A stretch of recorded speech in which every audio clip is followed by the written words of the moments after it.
Hi మామ, ఎలా ఉన్నారు అందరూ? ఇక మీదట మన ఛానల్లో బైక్ రిపేర్ రిలేటెడ్ వీడియోస్ కూడా రాబోతాయి.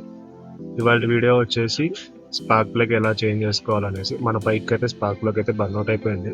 సో దానికి రీప్లేస్మెంట్ కోసం కొత్త స్పార్క్ ప్లగ్ అయితే తీసుకొచ్చాం. చూడండి పాత ఎలా అయిపోయిందో, నల్లగా బ్లాక్ అయిపోయింది. సో ఈ కొత్తది వచ్చేసి 258 రూపీస్ పడింది మనకు. బట్ ఆఫర్లో 245 రూపీస్కే వచ్చింది. 5% డిస్కౌంట్ ఇచ్చారు.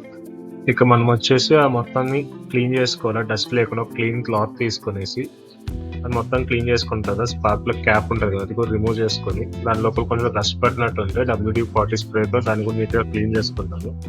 ఆ క్లీన్ చేసుకున్న తర్వాత ఆ క్యాప్ అయితే మనం రీఇన్స్టాల్ చేసేసాం టైట్గా. ఆ తర్వాత క్యాప్ కూడా ఇంకోటి కొంచెం రబ్బర్ లాగా ఒకటి వచ్చింది స్లీవ్. ఆ స్లీవ్ని కూడా మనం రీప్లేస్ చేసాము.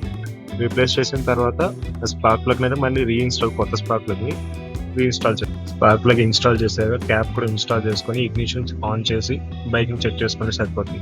ఇలాంటి మరిన్ని వీడియోస్ కావాలనుకుంటే సబ్స్క్రైబ్ చేసుకోండి. అలానే మా కంటెంట్ కనుక మీకు నచ్చినట్లయితే లైక్ చేసి కామెంట్ కూడా చేయండి. థ్యాంక్ యూ అందరికీ.